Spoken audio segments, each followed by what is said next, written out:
आज हम लोग मानव में श्वसन के बारे में पढ़ेंगे। मानव में श्वसन तंत्र का वर्णन, ठीक है। तो ह्यूमन रिस्पायरेशन कैसे होता है, कौन कौन से अंग इसमें सहायक होते हैं, किस प्रकार यह क्रिया होती है, इसके बारे में हम लोग अध्ययन करेंगे। तो यहाँ पे सबसे पहले पढ़ते हैं मानव में श्वसन।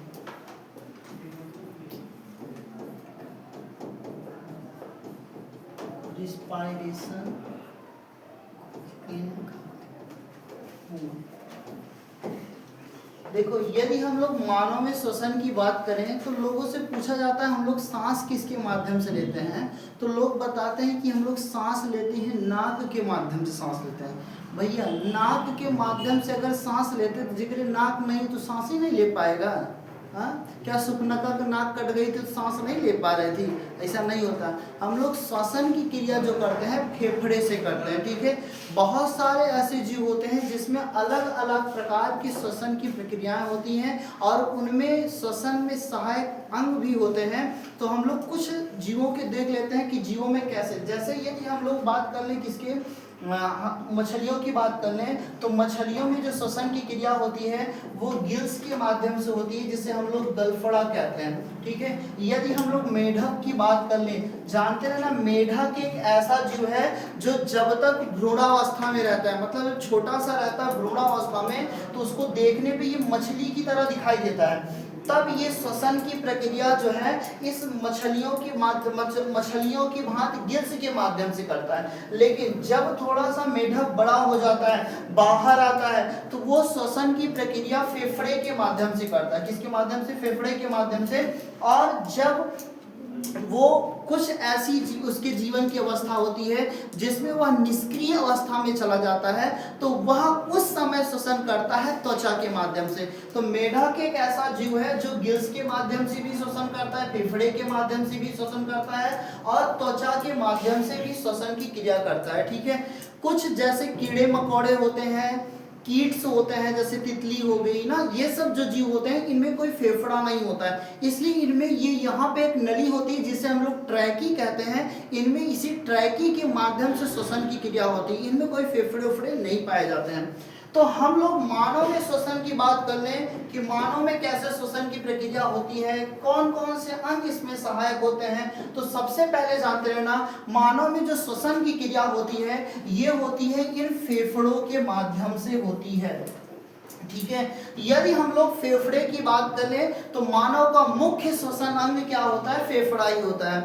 इसमें बहुत सारे सहायक अंग होते हैं जो श्वसन की क्रिया में सहायक होते हैं। यदि हम लोग फेफड़े की बात करें तो मानव में दो फेफड़े होते हैं, एक दाहिनी साइड में होता है, एक बाईं साइड में होता है, इसलिए एक को दायां फेफड़ा कहते हैं और एक को बायां फेफड़ा कहते हैं। और ये फेफड़े के बीच में यहाँ पे देखो छोटा सा एक दिख रहा होगा, ये वाला भाग जो ये हार्ट होता है, इनमें हृदय होता है। तो हम लोग के जितने भी कोमल अंग हैं, जैसे हार्ट हो गया, फेफड़ा हो गया, इसके नीचे लीवर्स हैं, इन सब के चारों ओर एक पसलियां लगी हुई हैं जो हड्डियों की बनी होती है, ये हम लोग की रक्षा करते हैं। क्यों ऐसा करते हैं? क्योंकि ये हम लोग की बॉडी के बहुत ही नाजुक अंग हैं, बहुत ही कोमल अंग हैं, इसलिए इनको बाहर से पूरी तरह से प्रोटेक्ट किया गया है, एकदम कवर किया गया है, जिससे इनको कोई भी क्षति या नुकसान ना पहुंचे, ठीक है। तो आज हम लोग श्वसन की बात करते हैं। तो याद रखना, जब हम लोग श्वसन पढ़ते हैं तो हमें ऐसा लगता है कि हम लोग लेते हैं केवल ऑक्सीजन अंदर लेते हैं। ऐसा नहीं है कि ऑक्सीजन गैस ही अंदर ली जाती है, ठीक है।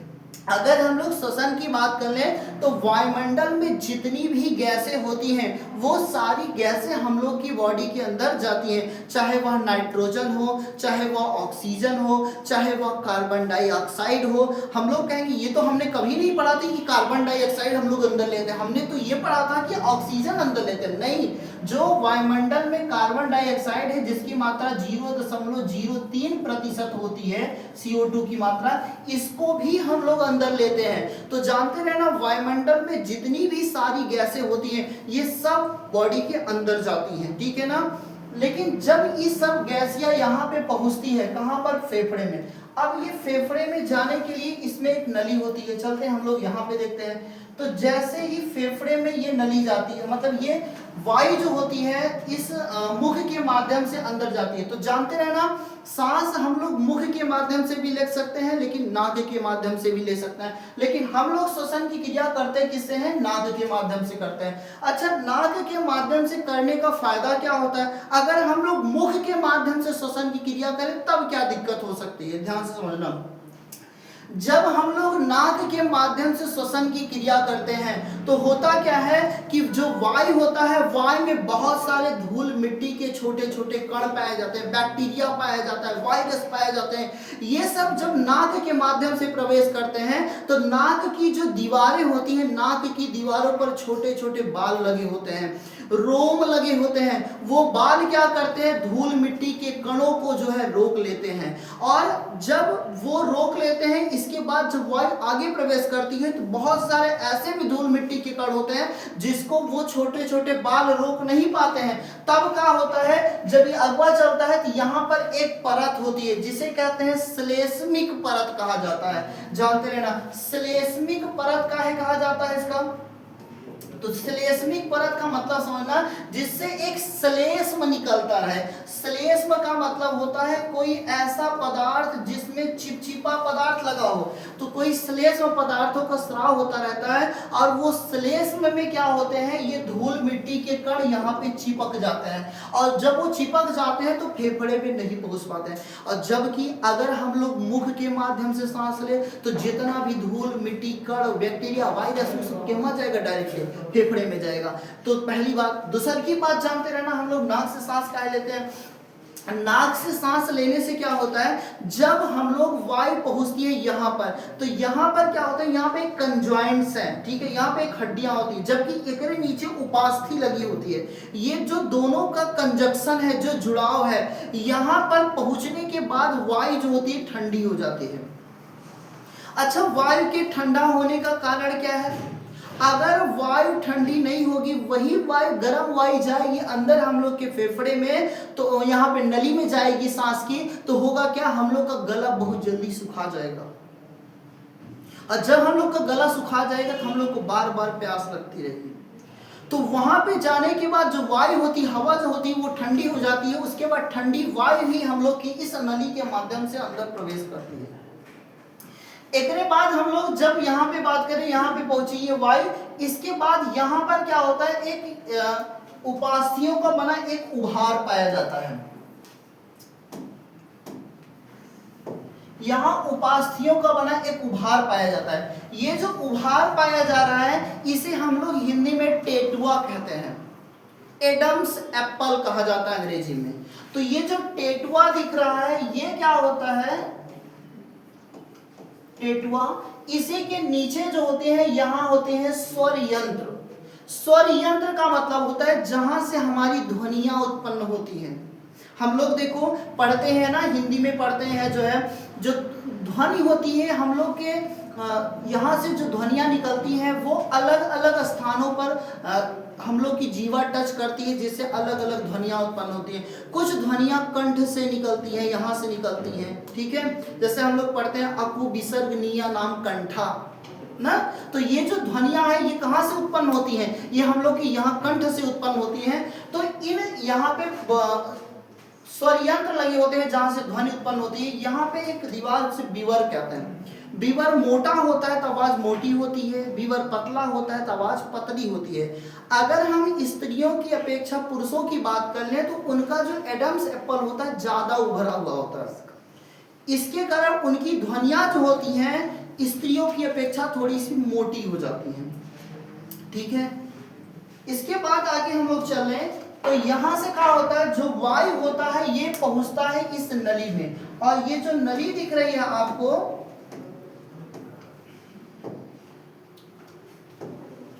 यहाँ पे ये जो नली दिख रही है, इस नली में होता क्या है, इस नली को हम लोग ट्रैकी कहते हैं या श्वसनिया कहते हैं। तो ये जो ट्रैकी दिख रही है आपको, यहाँ पर कुछ अधूरे छल्ले लगे होते हैं। छल्ला का मतलब क्या है, जैसे हम लोग साइकिलिंग छल्ला लगाते हैं तो वो छल्ला जो होता है वो एक पूरा छल्ला होता है, ऐसे जो कहीं पे कटा रहता है लेकिन पूरी तरह रहता है। अधूरा छल्ला का मतलब होता है जिसमें एक राउंड हो लेकिन ये लास्ट में कटा हुआ हो, ऐसे इसे हम लोग अधूरा छल्ला कहेंगे। अच्छा, अधूरा छल्ला लगने का इसमें कई लगभग 10 से 12 अधूरे छल्ले लगे होते हैं। और ये जो अधूरे छल्ले लगे हैं ये क्या करते हैं, इस सांस नली को चिपकने से रोकते हैं। अगर मान लो किसी की सांस, ये छल्ले ना होते सांस नली चिपक जाती, तो क्या हम लोग डंडा से डाल के होगा सीधा करते हैं, फैलाते होगा? नहीं ना। तो ये जानते रहना, ये अधूरा छल्ला लगाओ। अगर तुम ज्यादा हवा ले रहे हो ये छल्ला फैल जाएगा, कम हवा अंदर जा रही है तो अपने नॉर्मल रहेगा। तो अगर हम लोग दौड़ते रहते हैं तो ज्यादा सांस लेते हैं, ज्यादा ऊर्जा की आवश्यकता होती है, तो हमारी जो छल्ला होता है एक बार थोड़ा सा फैल जाता है, जिससे बढ़िया से हवा डायरेक्ट किस में जाता है, फेफड़े में जाता है। तो ये जो अधूरे छल्ले लगे थे, इसके बाद जो होता है ये जो नली है ये आगे चल के जो है, ये नली आगे चल के यहां 2 नलियों में बढ़ जाता है। ये देखो, इसे हम लोग कहते हैं ब्रोंकी के नाम से जाना जाता है। ये नलियां 2 नलियों में, और ये जो 2 नलियां हैं ये आगे चल के कई छोटी छोटी नलिकाओं में देखो ये बटी हुई दिखाई दे रही हैं, जिसे हम लोग जो है श्वसनिकाएं कहते हैं, ब्रोंकियोल्स कहा जाता है। यहाँ पे बहुत सारे देखो पतली पतली नसों में बटा हुआ है, जिसे हम लोग श्वसनिकाएं कहते हैं, ब्रोंकियोल्स कहते हैं। यदि हम लोग अपने फेफड़े की बात कर ले, जो दाहिने ओर फेफड़ा होता है इसका वजन जो होता है थोड़ा सा भारी होता है, जो बाईं ओर फेफड़ा होता है इसका वजन थोड़ा सा कम होता है। ठीक है, यदि हम लोग बात करें यहाँ पे फेफड़े में, जब ये नली आगे चलती है तो ये नली आगे चलने के पश्चात इसमें कुछ छोटे छोटे अंगूर के गुच्छे के समान संरचनाएं लगी होती हैं। यहाँ पे हम लोग देखेंगे ये जो फेफड़े में पहुंचने के बाद नली आई, तो यहाँ से पहुंचने के बाद ये कई नलिकाओं में बट गई। ठीक है, जिसे हम लोग श्वसनिकाएं कह रहे हैं। इन श्वसनिकाओं में कई अंगूर के गुच्छे के समान इस तरह संरचनाएं होती हैं, और ये जो अंगूर के गुच्छे के समान संरचनाएं होती हैं ये वायुकोश होता है, जिसे हम लोग एल्वियोली कहते हैं। वायुकोश, वायुकोश का मतलब क्या है, जिसमें वायु भरी हो, जिसमें हवा आकर भरती हो। हम लोग का जो फेफड़ा होता है बहुत ही स्पंजी होता है, जिसके अंदर जब हवा भर जाती है तो ये हवा किसके अंदर बनता है, ये जो अंगूर के गुच्छे दिख रहे हैं इसी के अंदर हवाएं भरती हैं। इन हवाओं के जो अंगूर के गुच्छे दिख रहे हैं इसके अंदर पतली पतली खून की नसें लगी होती हैं। देखो इस तरह, यहाँ पे ये जो पतली पतली खून की नसें लगी होती हैं, इन नसों में होता है ब्लड, और ब्लड में होते हैं आरबीसी, आरबीसी में होता है हीमोग्लोबिन, जो क्या करता है ऑक्सीजन को यहाँ से सोख लेता है, और जब ऑक्सीजन को सोखता है तो उसे एक नली होती है, खून की नली के माध्यम से ये भेज देता है हृदय में। और फेफड़े से आने, फेफड़े को एक नाम और दिया जाता है, फेफड़े को फेफड़ा भी हम लोग कहते हैं, लंग्स भी कहते हैं। ठीक है, इसे पल्मोनरी भी कहा जाता है। इससे जो नली आती है इसे पल्मोनरी नली के, या पल्मोनरी, कोई अगर सिरा मतलब ब्लड आ रहा है तो उसे पल्मोनरी सिरा कहेंगे, ब्लड जा रहा है तो पल्मोनरी जो है धमनी कहा जाता है। तो इस प्रकार जानते रहना, यहाँ से एक नली के माध्यम से जो है जो ब्लड होता है ऑक्सीजन युक्त, इसको भेज दिया जाता है हृदय में।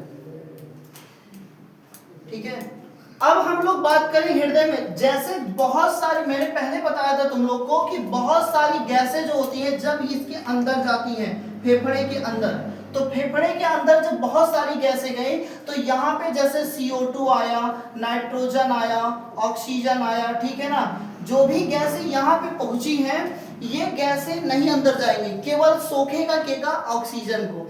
ऑक्सीजन ओकरे बाद क्या करेगा, अब एक चीज जान लो तुम लोग, ऑक्सीजन को सोखने का मतलब समझो। जैसे ये मान लो आरबीसी है, थोड़ा सा रेड में दिखाते हैं, जैसे मान लो ये आरबीसी है, आरबीसी में पाया गया हीमोग्लोबिन, आरबीसी समझो भैया एक तो टेम्पू है, समझो। ठीक है, अब इस टेम्पू को चलाने वाला हीमोग्लोबिन, कौन चलाने वाला है, हीमोग्लोबिन। हीमोग्लोबिन केवल बैठाएगा अपने सवारी पे का ऑक्सीजन का, और ऑक्सीजन का बैठा के और सबका अपने सवारी पे नहीं बैठाएगा, कहेगा अगर तुम लोग बैठे तो ठाक पटकेंगे तुम लोग को। और ऑक्सीजन को बैठाएगा, फिर लेके जाएगा कहाँ, हृदय में, हृदय से ले जाएगा शरीर के सभी अंगों में, फिर वहां पहुंचेगा कोशिका में, कोशिका से लेकर कार्बन डाइऑक्साइड, फिर आपन सवारी लेके आएगा कहाँ पे, हृदय में। अब ये लोग बेचारे पहले से ही खड़े हुए हैं सवारी बैठने के लिए, तो ये दोबारा जब लौटेगा, जानते रहना ये जो दिख रहा है O2 जाता है और लेके आता है CO2। अब ये जब पहुंचेगा ये कहेगा का भैया तुम लोग फालतू में यहाँ बैठ गए हो यार, चलो वैसे सवारी पे बैठाएगा नहीं, तो ये जितनी गैसें होती सब गैसों को लेके क्या करता है, ये बाहर निकाल देता है। ठीक है, अब हम लोग बात करें कि ये एल्वियोली जो होती है, जब हम लोग को व्यक्ति को जुकाम उखाम होता है या कोई इन्फेक्शंस होते हैं, तो होता क्या है, इस एल्वियोली में जो है द्रव भर जाता है फेफड़े के अंदर। ये देखो, ये जब द्रव भर जाता है तो होता क्या है, हम लोग का जो ऑक्सीजन है वो सही से सोख नहीं पाता है, हीमोग्लोबिन, और जब सोख नहीं पाता है तो होता क्या है कि हम लोग को सांस लेने में दिक्कत उत्पन्न होने लगती है। हम लोग की इस वाली नली में यहाँ पे इन्फेक्शन हो जाता है, जिससे इसमें सूजन हो जाती है, फिर सांस अंदर जाती नहीं है, जिसके माध्यम हम लोग को सांस लेने में दिक्कत होती है। अगर किसी व्यक्ति के अंदर ये एल्वियोली में इन्फेक्शन होता है तो एल्वियोली सिकुड़ जाती है, और जब वो सिकुड़ जाती है तो वही उसमें हवा पूरी तरीके से नहीं भर पाता है, तो व्यक्ति जो होता है दमा का मरीज हो जाता है, जिसे हम लोग अस्थमा कहते हैं। ठीक है, उसको सांस लेने में कठिनाई उत्पन्न होने लगती है। तो आप लोग सुने होंगे, एक जो है कोरोना के समय में देखो कहते थे वेंटिलेटर की आवश्यकता होती है, तो होता क्या था कि नलिवा में जब सूजन आ जाती थी तो होता क्या था कि यहाँ नाक से एक नली डाल देते थे जो यहाँ तक पहुंचा देते थे, और जब नलीवा यहाँ तक पहुंच जाती थी तो होता क्या था, यहाँ इस आराम से ऑक्सीजन यहाँ तक पहुंचता था, फिर दवा हुआ देते थे, धीरे धीरे यहाँ की इन्फेक्शन खत्म हो जाता था। ठीक है, फेफड़े में आ जाओ, हम लोग फेफड़े के बारे में और थोड़ा सा पढ़ते हैं।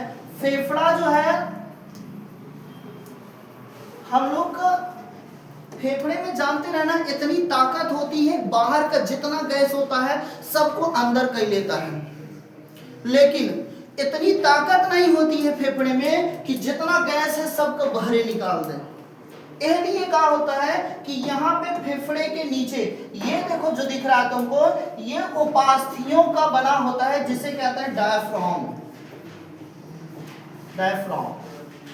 ये जो डायफ्राम दिख रहा है ये क्या करता है, जब हम लोग सांस लेते हैं तो ये जो होता है नीचवा चपक जाता है इसे, और जब हम लोग सांस छोड़ते हैं तो ये जो है ऊपर चला आता है। तो ये डायफ्राम ही एक ऐसा पार्ट है, हम लोग कह सकते हैं उपास्थियों का बना हुआ, जो सभी गैसों को बाहर निकालने का काम करता है। आप लोग देखे होंगे कबो कबो मूवी में दिखाते हैं, पिक्चरी उचरी में पता लगा हीरोइन वो रूट पे है, हीरो इधर है, एक आंख ट्रक आता है मार के चला जाता है। अब हीरोइन गिरी पड़ी है, हीरोइन कहती है तुम हमसे वादा करो कि हमारे एक चीज पूरा करोगे, और फिर अचानक खूब तेज सांस लेती है और फिर मर जाती है। ऐसे दिखाते हैं सीन ना, उस सीन में होता क्या है भैया कि ये जो डायफ्राम होता है टूट जाता है, और जब डायफ्राम टूट जाता है तो आदमी की तत्काल मृत्यु हो जाती है। ठीक है ना, तो याद रखना, ये हम लोग फेफड़े के बारे में देखा, डायफ्राम के बारे में देखा। अब फेफड़े के चारों ओर एक झिल्ली का आवरण पाया जाता है। ये देखो, ये झिल्ली का आवरण है। ये जो झिल्ली का आवरण पाया जाता है, याद रखना, इसे कहते हैं प्ल्यूरा।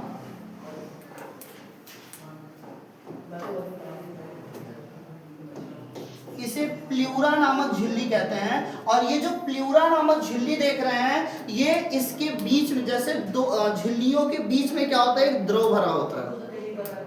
वो द्रव क्या करता है, इस फेफड़े में रगड़ से, घाव से, झटके से रक्षा करने का काम करता है। कभी कभी जब किसी व्यक्ति को देखो टीबी उबी हो जाता है, तो वो जो बैक्टीरिया होता है इस झिल्ली के अंदर उपस्थित द्रव में इंफेक्शन कर देता है, जिसके कारण उसका भक्षण करने लगता है, खाने लगता है, जिससे फेफड़े का जो प्रोटीनियस द्रव है बाहर निकलने लगता है, और वो जाकर एल्वियोली में जाता है। व्यक्ति को खांसी आती है, दिक्कत होती है, और फिर धीरे धीरे ये बैक्टीरिया इस फेफड़े को खा खा के जो है खत्म कर देते हैं। कौन से, टीबी वाले, जैसे कहते हैं ट्यूबरकुलोसिस कहा जाता है। ठीक है, ये फेफड़े के बारे में हमने देखा। और एक चीज जान लो तुम लोग, जब महिलाओं के पेट में बच्चा होता है तो उस समय क्या होता है, ये सांस लेने में थोड़ी समस्या उत्पन्न होती है। अच्छा, इसका कारण क्या है? देखो, हम लोग जानते हैं फेफड़े में सांस लेने के लिए फेफड़े की जरूरत होती है, जबकि फेफड़े के साथ साथ जो ये पसलियां हैं, हमारी हड्डियां जो हैं, ये भी श्वसन में बहुत बड़ी भूमिका निभाती है। जब हम लोग सांस को खींचते हैं तो ये पसलियां फैल जाती हैं, और जब हम लोग नॉर्मल होते हैं तो ये पसलियां एक दबाव डालती हैं जिससे वायु पूरी तरीके से बाहर निकल जाता है। लेकिन जब महिलाओं के पेट में बच्चा होता है तो होता क्या है कि वो जो बच्चा होता है ये डायाफ्राम पर पूरी तरीके से चिपका होता है, दबाव डाले रहता है, इसलिए महिलाएं सांस नहीं ले पाती है। तो वह समय जो सांस लेती है, सांस लेने में सहायक होता है, वो रिब्स होती है, पसली होती है। अगर किसी भी कारणवश वो महिला का एक्सीडेंट हो गया और एक पसली टूट गई तो समझो उस महिला का जीवित होना असंभव है। देखिए, अगर ऐसी घटनाएं होती है तो डॉक्टर कहता है भैया या तो हम माँ को बचा पाएंगे या तो बच्चे को बचा पाएंगे। क्यों? क्योंकि बच्चा निकाल देंगे तो डायफ्राम ढंग से काम करने लगेगा और उसका सांस लेने में कोई समस्या नहीं उत्पन्न होगी। ठीक है, तो ये हमने आज फेफड़े के बारे में तुम लोग बताया। चलो ठीक है, अगला क्लास।